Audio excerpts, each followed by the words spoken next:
stop being narcissistic about yourself.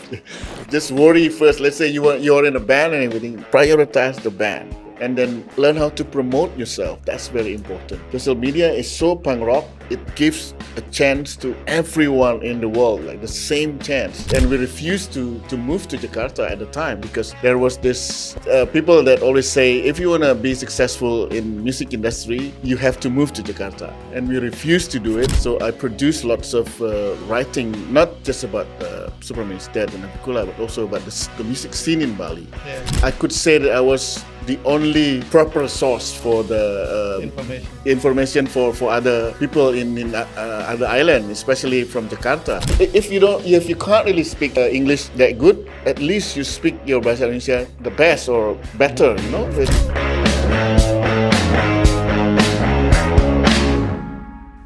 Scoopy gang, welcome to the new week. I'm TJ, and I have Uncle Tom, who is co-hosting with me, and I have Rudolf Dethu, goes by Dethu. Yes. Which is a author, was mainly known by the biography of SID and managing SID and Navicula. And thank you for being here. Thank you for being here. Very, very happy to finally be here. I've heard a lot. I've read about you guys before. Okay. And also, because you will also invite one of my ex-worker and also my good friend, Roy. Roy Jihad? Yes. Oh, he's coming on next 10th. Yeah. Oh, he told you. yeah, because I saw his name, right? Okay. Yeah. I used to run I used to have my fashion label, and he was my store manager. Now he's doing endorsement for Sate Panbingin. Sate Panbingin, yeah. Very good, very good. I will have dinner with him later tonight. Tell him to be prepared for the 10th. TJ asks all the hard questions. Watch out. Yeah. But yeah. Cheers, eh? I'm never gonna reach you, Cheers. dude. Yes. I'm sorry. Sure, no worries. Cheers. Cheers. Oops. But I live in Sydney for quite a bit. Oh, Sydney. Yeah. So I only heard you started into this industry 80 years ago, like in the music industry. How long have you been doing it? My first radio show was in '98, so 98, that's how it started, like formally. Yeah. Mm-hmm. But before that, I already wrote for magazines Mm-hmm. when I was in high school. Yeah. And that was in Australia, or would it be Here. In here, yeah. Yeah. When I was in Australia, I just moved there because my ex-wife, she got cancer and everything. Sorry, yeah. Sorry. Yeah, no, it's okay. And then I moved back here, and then I moved to Jakarta. I lived in Jakarta for a few years as well. That's when I published my second book.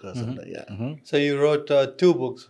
I now 3 books. Okay. Yeah. One is biography of Sid. Yeah. That's my second book. Yeah. That's your second book. Okay. Yeah, I used to manage them for many years. Yeah, that was an interesting thing because they were both on my couch. Like Jering was in here. Oh. And Navicula was here. Oh yeah. So and I have the guy who managed them. Yeah. When did you manage them? Did you manage them when they got successful or when they were like early stages? Early stages. Okay. I mean, no, they were already quite famous locally, and then I work as a radio DJ and then did punk rock and everything. So all the punk rock kids came to my radio show, and then we started chatting. And then because I worked for so many years as well in cruise ship, so I brought at the time this was like late 90s. Okay. It was the information about music and everything was very. It wasn't very easy. So I brought like a Rolling Stone magazine. Well, you Rolling didn't Stone. have really internet to look things up like this. Yeah. It all had to be on paper. Yeah. You guys can understand that. Yeah.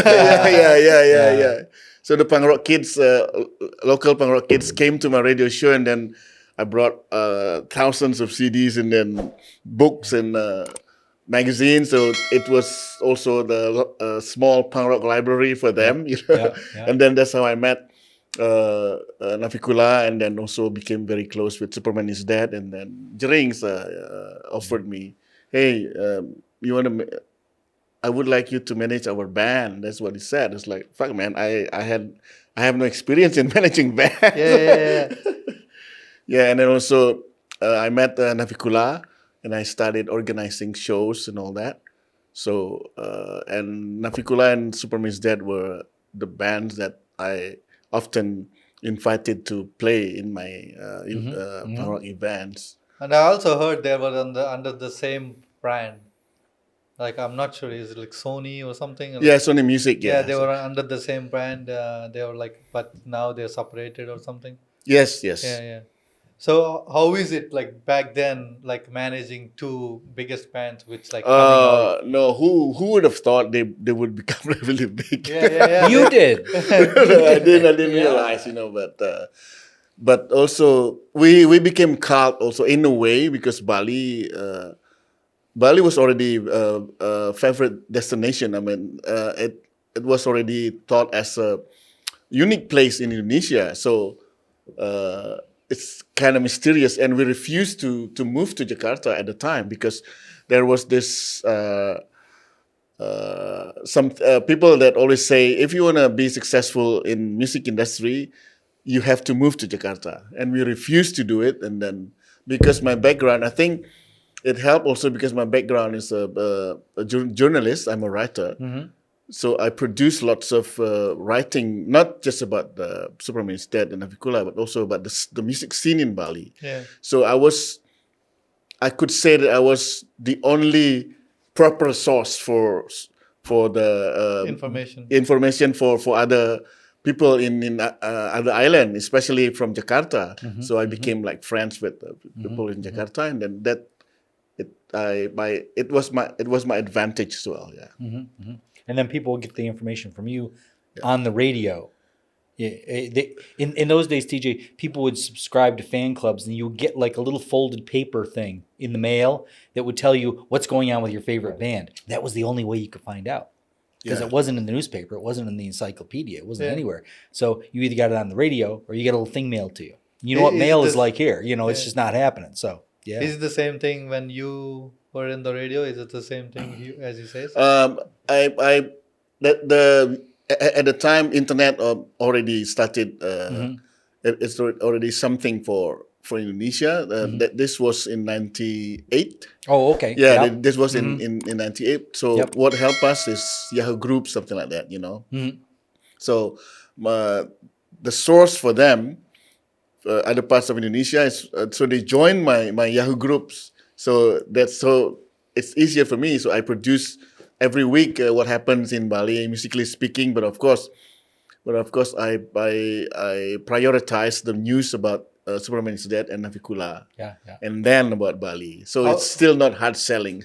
How did you get into radio? Like you were writing for a newspaper? No, it's just when I work in a cruise ship, I made my own compilation albums, and I sent them to Bali to my friends. It turned out that people just copied that, and it became one of the Bible for them because I did not just send the album, but also there's footnote to every song. Why it's important, why something like that. Yeah. So, and then when I came back, when I decided to quit working for the cruise ship, so people from the radio just came, hey, you want to do a radio show? It's like, fuck, man, I don't have any broadcasting background. No, you have the knowledge and everything. And then, so we can teach you how to do broadcast. So for the first 3 months, I had one professional radio DJ who just assisted me. Okay. Because really, that was just before things like Napster started and things like that. So you would actually have to get a disc in the mail and play those songs, and that was all there was. So it's just it was. Today, it's hard to imagine back that far. It's like the difference between microcomputers and tubes in the radio. Did you guys so different. Do you guys enjoy the music back then to now? Like how different it is right now, how accessible for the musicians right now it became. For me, what is good now, because there's no more super group. because thanks to punk rock, it's so egalitarian. Everybody has the same chance. That's what is really good for now. So there's no more Led Zeppelin, Deep Purple. The last supergroup is U2, right? Yeah. And they're so mysterious and everything. Mm-hmm. But to today's music, I think it's a bit too, how do you say it? It's so hard to define, you know. Yeah. There's no like a group. You can call it like a hip hop, or you can call it like a punk rock.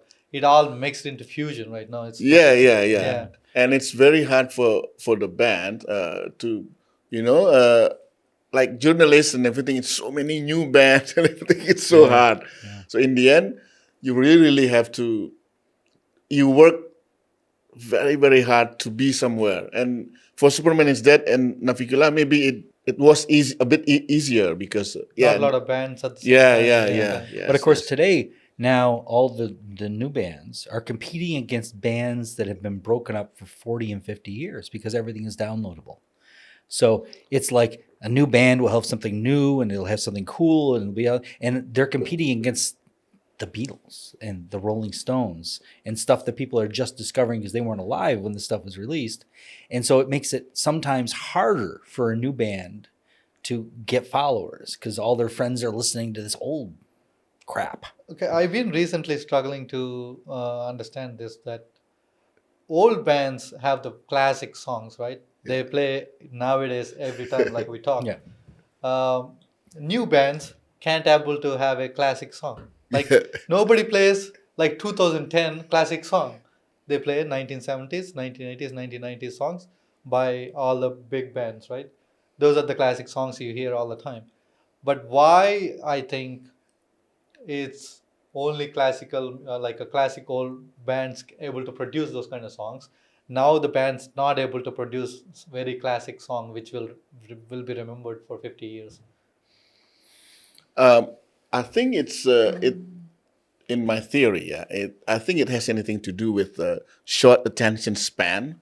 You know, Okay, you that don't. is true. Yeah, That you is don't true. really. That's You 100%. don't really dig deeper. Yeah. You know, not like before. You have like very limited sources and everything. So you just one thing. You just dig deeper and try to be the best. Like right now, and this computer in a way it helps you to make things life easier. Yeah. But in a way, it's just everything is just on a surface. You know, and you don't. Oh, I can't really do this. You just go to YouTube. Oh, just click this, click that. You know, you don't really.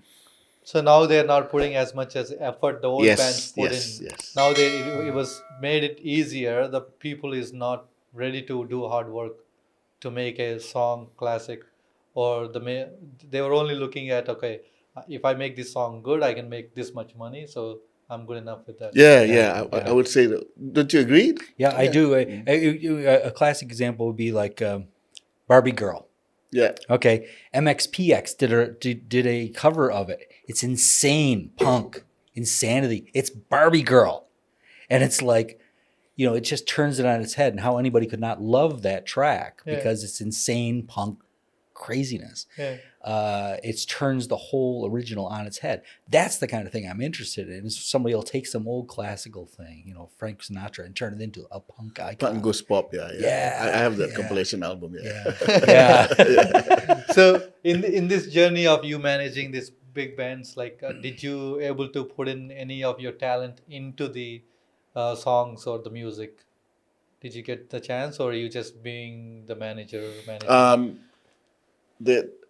When I was approached, or I offered myself, when I was approached, this is in context of Superman's Dead. When I offered myself as in Navicula, I already, in my mind, it's like this. Oh, I know what I should do to be their public relation, or what to write about them. So that's my thing. But meaning that I'm not gonna interfere with their art direction and everything like that. It's But just I you. can, Yeah. But I was still very involved with like the lyrics writing and everything. I will say something. But I'm not. But saying that I'm not trying to interfere with the creative process. But I think, like let's say grammatically speaking, or I'm a writer, so I know the narration is not. Yeah, Yeah, strong. yeah, it's not You're, strong. you're almost like the interpreter. You're in between the artist and the audience, and you could say, the audience will get this a little bit more if you change this word. Yeah, something like that. Yeah, Yeah, Even yeah. though it is not as deep, but they usually listen and they know that I'm not. They understand that I'm not trying to interfere their creative process because we know what we are good at. Yep. And Yep. I became their band manager because I know what their strength. Mm-hmm. Yeah. If they're still looking for them, I'm not gonna say yes because I'm not a professional manager. I'm not a business manager. I'm more like, or Rolling Stone called me propagandist. I'm more like a propagandist, so I propagate. Yeah. But that's a better description anyway. I mean, I'd rather be a propagandist. The natural one. Yeah. So, what's your first book? The first book is about the history of pop music in Bali, the non-traditional music like the rock, because I'm more into pop culture. I was raised as maybe it's the same like in third world country. We were so westernized. So But there is no pop music in Indonesia, is it? there is. There Oh is? yeah. Yeah. Oh, yeah. I rarely Yeah, listen to pop yeah. songs. These days mostly hip hop and rap coming on. Yeah. No, pop in like popular music. Oh, okay. Yeah. Not Yeah, not like pop in literal genre. Yeah. Yeah, it's so the book is like a coffee table book because back when I was younger, uh, I always came to. I wrote about the what happened, and also I was quite. I was in the middle of the music scene. So then one time I organized this big festival, and then my friend said, "Hey man, if you consider yourself as a musician or a band, they will admit that you're a band if you produce an album. But and you always said that you're a writer or something like that. But where's your product? Yeah. So then I said, oh, what should I write? I don't know, man. It's like you know a lot about this.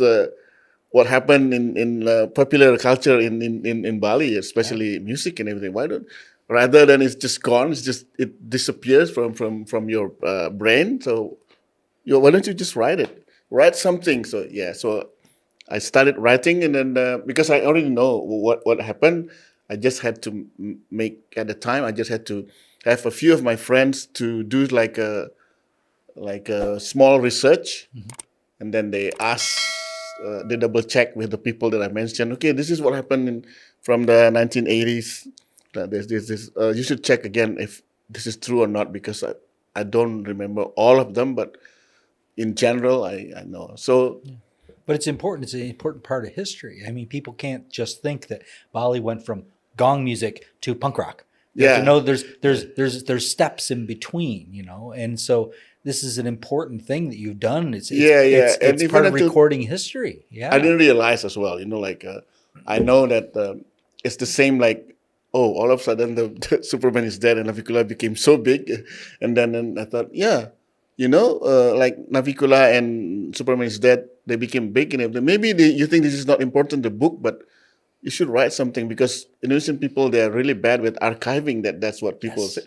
And now, even until today, in the whole of Indonesia, only Bali maybe this is not like a very proper book like proper research or something, but at least you just drink 2 beers and then you read you have like a general idea what Information about the music, where it started and like Yes, how yes, it went yes. on. What Yeah. is the popular songs in there? yes. So, would you consider yourself as an author more than a musician? Yes. Okay. I'm an author. Yeah. So you never produced any your own kind of songs? Uh, I had my band also, and the guy that I was with now is the biggest punk rock guy in Bali music punk rock Bali. His name is Lolot. Okay, there is another punk rock band which is getting famous now. That's Punk Rock Bali, you're saying? Yeah. Okay. But the guy sings in Balinese Okay. language. Yeah. Okay, not in English. Yeah. Okay. So Oh, okay. Bahasa Balinese. yeah. The way we call it Balinesia and Bali. Balinesia is like Superman is dead and Navicula. Bali is the like this guy Lolot. The music is popular music, but singing in Balinese. Okay, It- the it- popular songs is changed into the Balinese yeah, words and singing yeah. it there. But Can he's be also is he also doing original stuff in Balinese too? him, yes. Yeah, yeah. But me, when I was with him, it's just because we. So one time after drinking and all that, after my radio show, we went to somewhere and we start talking. Hey, other places in Indonesia, Bandung, Jakarta, they already made their own compilation album. This indie. This was in 1999, and then we said, why don't we uh, create one compilation album so people know what's going on in Bali? So we started making. So I was the executive producer with Drinks, and then so we organized it, and then this guy, bro, you should name your band something like that, and then so this I manufactured one new band between the genre is between Beastie Boys and Rage Against the Machine, yeah. And then I started writing lyrics at the time, and then man, I don't even speak bahasa Indonesia fluently, so this is in English. So we try to make because Bali is close to tourism and everything is Yeah. international. So this album should be in English, even though maybe only 20% of us speaks like proper English. Yeah. But why you guys closed off to only Balinese? Because I feel like if you produce songs in English, it can go worldwide. I think most of the countries Asia, right? So they produce kind of there will be talented musicians, but they only produce their own local language or national language. But would you consider like you're only like able to produce content, but you're only populating it to your own like less population considered to the whole world?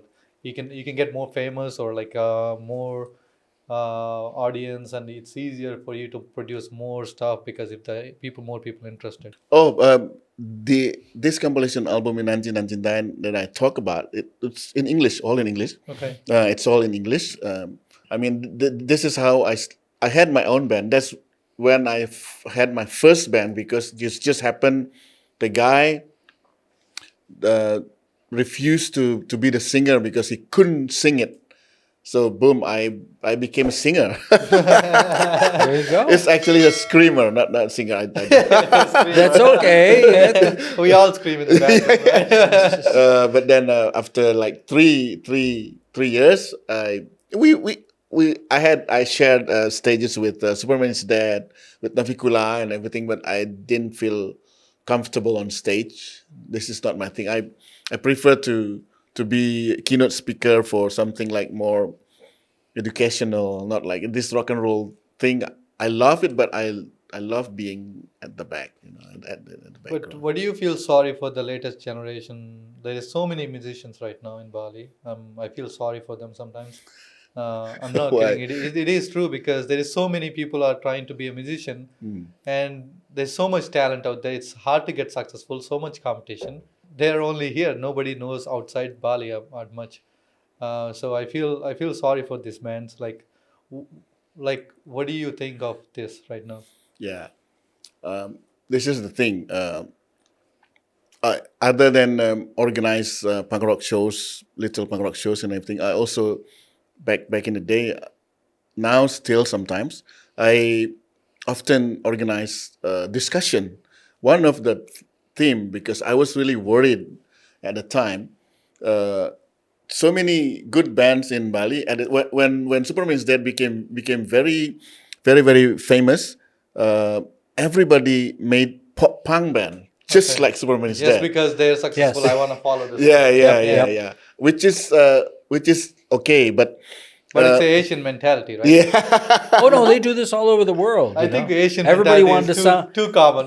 Yeah. If that restaurant gets successful, I want to start the restaurant. Yeah, but this has been going on since time immemorial. I mean, everybody wants to have a big band. Everybody wants to sound like the Beatles. Everybody wants to sound like Not only bands, like Nirvana, the Asian mentality is like if that guy got successful with that thing, I'm Yeah. gonna start the same thing. I That's think how the Bali it's all around the businesses whole are going world. right now. It's around the whole world like that, you know.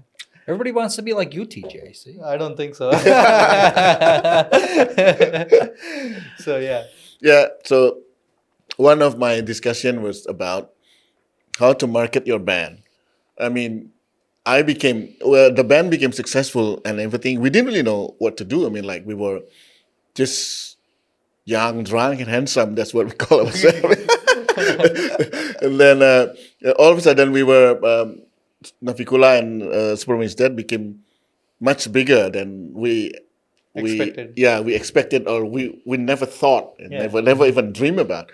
But so I tried to analyze it, and one of the reason is like, oh, okay, everybody wanted to be on stage. Nobody wants to be the fourth members or something, Yeah. like the extra member. Yeah. who- That's the only people get girls. yeah. So yeah. So that's how I open that's how I open my speech every time I did the discussion. You know what? You think that I don't want to be on stage and then get all the girls and everything, but after a while, if you don't have someone who market it or at least Yeah. organize you as a band, someone who you just create songs outside of musical aspect, there's someone who's taking care of you, Yep. and who goes out and then say hello to people, and then everybody wants to be on stage and nobody takes care of you. Yeah. And that's why, because I was also not upset. I was like, even after like 7 years with Superman's Dead and with Navicula and everything, people still came to me and asked me to be their manager. And the regeneration of this is, even until today, it's not. In this world, like right now, with social media is a big thing. Still, marketing is a top thing for the bands. That's Oh what he's saying. yeah. Yeah. And use social media. And I told them, you don't have to. We were very poor. We were poor band, and we could not hire band management and everything from Jakarta. And at the time, I created the first band management in Bali without realizing it, because we don't know what to do. Oh, what should we do? So we have to consolidate ourselves, and then because everybody that's what they care about, and then the band take care of their dealing and all thing. Hey, the band, you just create good music, So that's why. And when they use social media, they just post about their family who comes to Bali, use it like effectively. Yeah, that's what people like. Most of the big influencers say they use social media as a marketing tool, Yeah. not to promote your photos or your Yeah. family Yeah, photos. yeah. But yeah, Use it as a But it's like, you think Kim Kardashian's actually doing her own posting on Instagram? No, she has a staff that produces that stuff and posts it and gets it out there and does all the stuff. It was the same thing. It's the same thing in the music industry. But most of the people here in Indonesia with musicians background, they don't have the affordability of hiring someone to pay for them to be a marketing executive, right? So Yeah. what would they do? They can't do anything else. They had to figure out their own, right? Yeah. Like Navicula right now, they don't really feel like they need a manager or social media because they're already somewhere and everything. But I think Robbie is now doing that thing to post because he's the one who's literacy speaking. He's the best and he knows what to say. So if in a band if you can't hire someone, when you're poor, your brain will just work all the time. How to deal with this. Yeah. And then what I usually said is, I think what you guys should do. There is around you there must be one friend who's just love you guys, and like let's say when you mention Manchis, there must be someone who really respect them and everything, and then Help them. yeah, it will help them. And if they're good in literacy, because maybe in video, but still, I think, in Indonesia also, I'm sorry to say this, literacy, because people, when they write, you just don't want to read it, and also the grammar in Bahasa Indonesia, the grammar and everything, when to use the period, comma and everything, it's so bad. how you sell yourself with if you're not your literacy that bad. People just Okay. don't want to read it. Why there is no proper grammar for Indonesian? The education Yeah. system is really bad. Yeah. So I mean, like, when was the Bahasa Indonesia is invented? Like long time back, right? Yeah, But why it's not been fixed so far, so long? because even the teacher of Bahasa Indonesia, they don't really understand what Bahasa Indonesia proper, Yeah. and especially musician here. I'm sorry to say this, like maybe more than 60%, they just literacy speaking. How can you sell yourself if you should be able to say something just in 2 paragraphs, but you do it in 5 paragraphs, because people don't think that to embrace Bahasa Indonesia or to embrace literacy or language is a really important thing, As an author, can you able to fix it? Can you able to at least promote this kind of like, oh, you need to use period here, comma there, how to I these days I've been invited to give like little workshops about how to write press release, how to write band profile and everything. So because you can say it effectively and everything, but at the same time, a few of my ex students and all that, they usually ask me, but this is right for the comma, for the period and everything, and to express something, and because that's how it starts to make people believe you, and when you write, not it doesn't have to be properly, but at least how do you say it,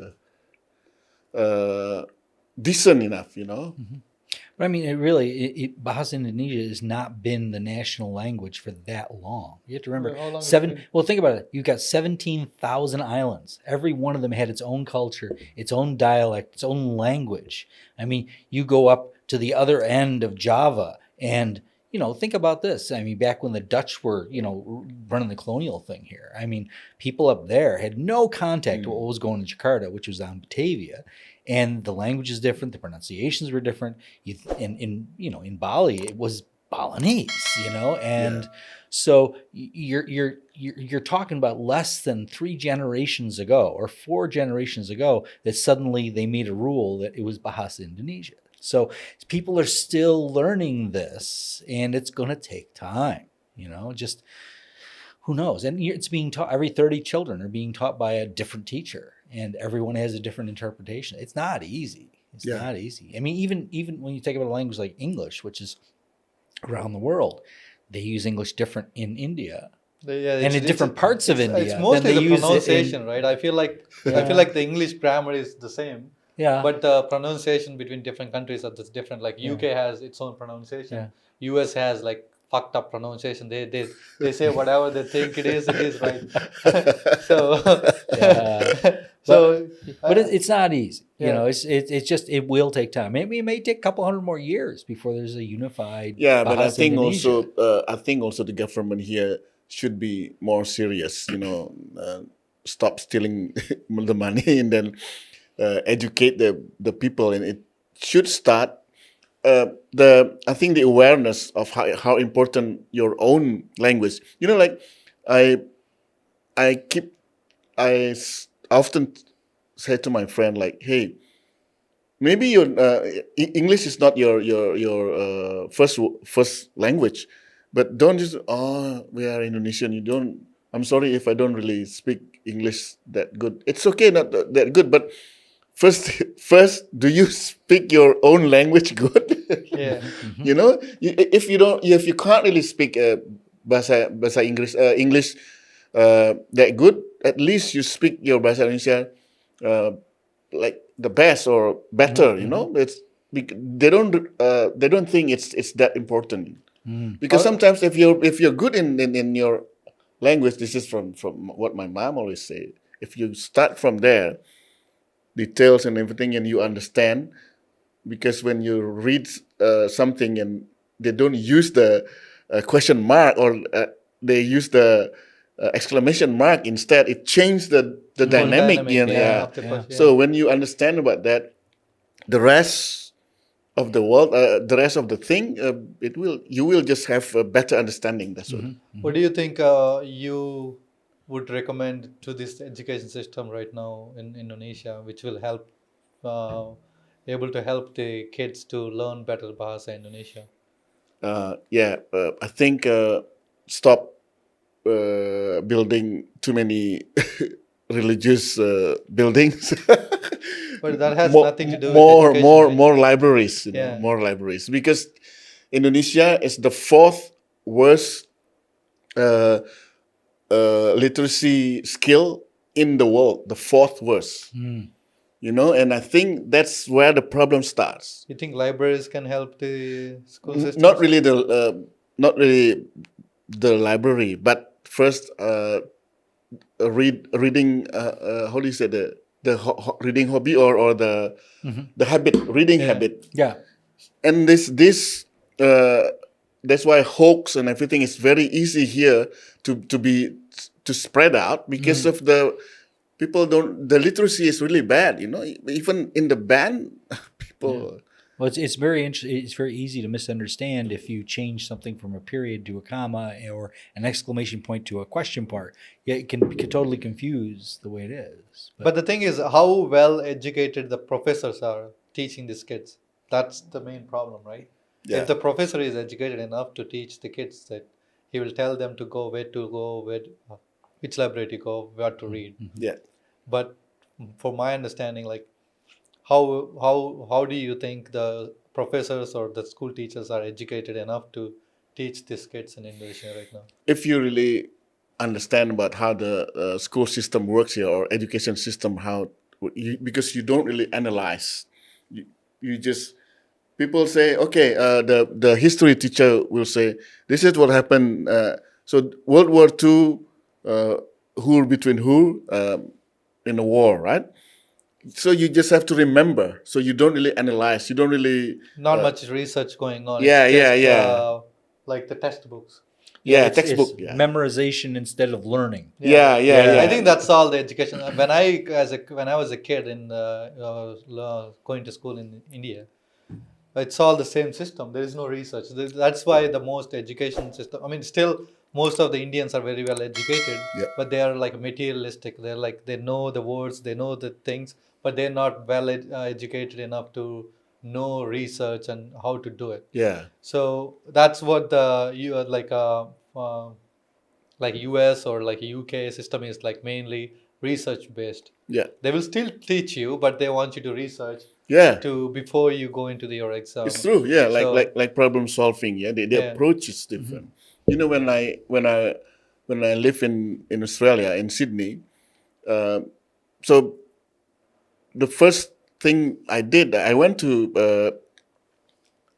this certificate for library. So I went to, never in my life I was really excited to go to school. I was in Sydney, so I went to library and I learned about their libraries, and then I continued to diploma, because this is, but it doesn't matter you're a poor country and everything. Library everything is there, but first you should start with the reading habit. So I went to school, and then this is why we are so backward. In Indonesia, so backward over there. Went to the library, and then every time I went to the library, it's like, oh my God. you have so much knowledge right there. Yeah. But you have to be well, how do you say, strong mentality, and I want to achieve this kind of mentality. If you don't have that, you won't read anything. Like me, I didn't have that. I was like, I go to school. If they teach me something, I'll learn it. If they don't teach me, I don't care. So if you have that kind of mentality, you would never go to a library. I never been to library. I've been to library once in my life, probably. So as a student, you need to have that kind of mentality to go to school and like to actually go to library. If the teacher doesn't teach me, I don't care. I'm gonna learn by myself, kind of attitude. It's very important, right? Yeah. You at least you have motivation, and you know where you're going and everything. And this is this context is because you asked me about what is wrong, why the many good bands here and then still and stuck, Yeah. and in 2022, Bali was named the best music scene in Indonesia, Yeah. and we are this small. It's also because, but at the same time, not that many very very successful Bali bands. When you are named as the best music scene, supposedly, So that's what one of the reasons we have to. So the core problem, we have to go to the core. The core problem is here is the education, especially in India. It's education is it's so good over there. It's so different here. It's so different here. So it doesn't. If you become you don't care, it's because you're already somewhere. It's all right. But here you can't act like that if you're not somewhere yet. Yeah. So you see the music scene here is being influenced mostly from Australia as opposed to anywhere else in the world? In the beginning, yes. Yeah, yeah. And how about now? In the beginning, back in the 80s, the kids listened more. Most of the music sources came from Australia because we were like brother family. Australia was like family. So even the big cassette shops is called the names like Man at Work. Yes, yes. What's Yeah. a Man at Work? Man Is a at Work band? is this a really group, yeah, It's a group of yeah. really famous Australian band. Oh, okay. Yeah, and then all the clubs is you can say 75% were Australian, and the music they played over there is just Australian songs mostly, Yeah. until Hollywood came more aggressive and all that, and the American music and people opened it more. The president opened more because most of the kids went to school to America, so they brought like these new things and then slowly moved to American music. But it started with so when I remember when I was a kid and when I chatted with Australian tourists and they were very amazed, like, oh, you know a lot about Australian bands. Oh, yeah, because all of the cassettes and everything mostly are Australian bands. Yeah, yeah. But of course, back then distribution was very difficult. Yeah, it's hard to ocean distribute. liners and things and shipping Yes, containers yes, and this. yes. That was it, unless you got it on the shortwave radio. And expensive, no? Yeah, yeah. What would you think will help the music industry right now? Because how would you help the struggling artists? This last 2 years, starting COVID, the guitarist of Navicula, Dadang, he started this record label, and whoever he thinks, oh, this has like really big potential and everything, he would recruit them to be under his wings. And then in the beginning it was very hard, but now he got big sponsors and everything. So I usually not usually. I'm part of his team. I'm the senior advisor, and especially my part is actually about literacy. So I would give workshops to the band people, and I will write the press release. I will write, the whole thing. I will have like talk show and talking about the importance of having a manager or having a good literacy skill, something like that. So.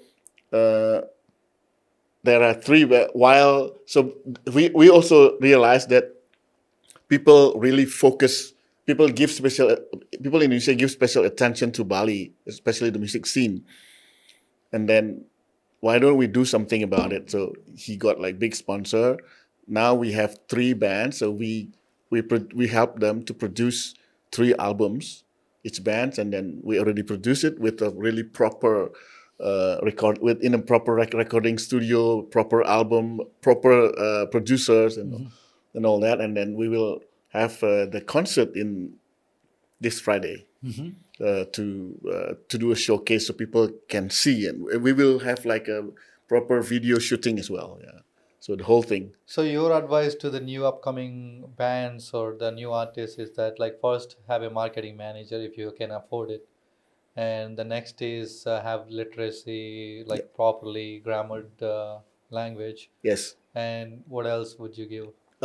Yeah, I mean, we will, we will, we are trying to create, like, not just me. I mean, like with my friends, trying to create a strong ecosystem for them. If we have the strong ecosystem, so it will be easier for not just a few bands, but for the whole music scene to upgrade or to get stronger, or maybe hopefully we will dominate the Indonesian music scene. Yeah, I mean, if they can't go into your ecosystem, what would you the advice you give them to follow these kind of simple rules on to become at least not too successful? Some way they can be successful. I think it's the same like it is, the whole success story. You have to be serious, yeah. No, now these days, okay, maybe I've seen it when you use your social media, you use your handphone, let's say, you use your cell phone. Stop being narcissistic about yourself. Just worry first. Let's say you're in a band and everything. Prioritize the band first, and then learn how to promote yourself. That's very important. And then social media is so punk rock. It gives a chance to everyone in the world, like the same chance. So not like us back in the day. It's so hard.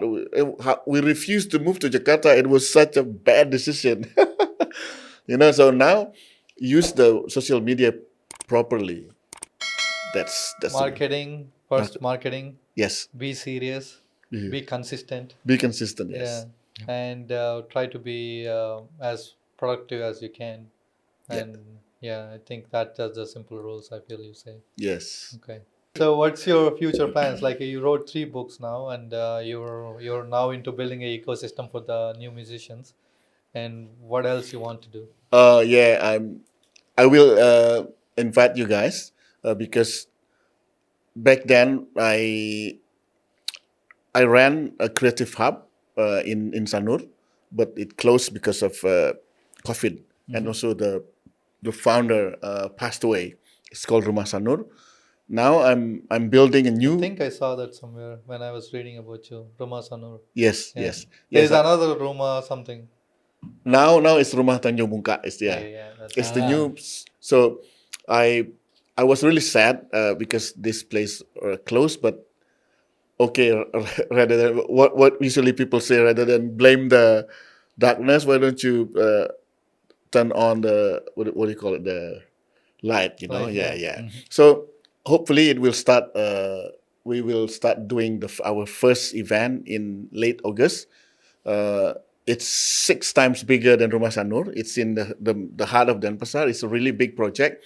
What's It's a creative this? hub. We will Okay. have a concert venue, like for even we can have like 400 people in the indoor venue, and also outdoor venue, and we will have a dance school. We will have restaurants, small restaurants. We will have record stores. It's like a community center. Yes, like kind of, community yeah. center, Yeah. but for young creative people. Okay, I think that's like a first step for people to go and like learn from each other, right? Yes, yes, Yeah. yes, yes, yes, yes. Okay. Yes, and then we will do lots of discussion there. Like how I did in Ruasano. We will do painting exhibition. We will do concert. We will do everything. We will do like a DJ. Yeah, Okay. Hopefully that gets successful. Hopefully we will one day come and see it. yeah, yeah. I will let you know, guys. Okay. Thank you so much. And thank you for being here. I really appreciate it. I'm glad that I know the person behind like managing success of the SID and Navicula, Thank you. and being like and also I can see that you will be supporting a lot of new upcoming talent. Hopefully everybody gets successful. Hopefully. And that being you get little name for it, or like your hard work, and I hope everything you do is successful. And thank you Thank you, for sir. being here. Thank you so Thank much. you. This is fun. Thank you for Uncle Tom for Uncle co-hosting Tom. with me. It worked out well. Okay, see you guys next week, and hopefully this week goes well, and we have a lot of episodes to record. And please wish me luck. Thank you.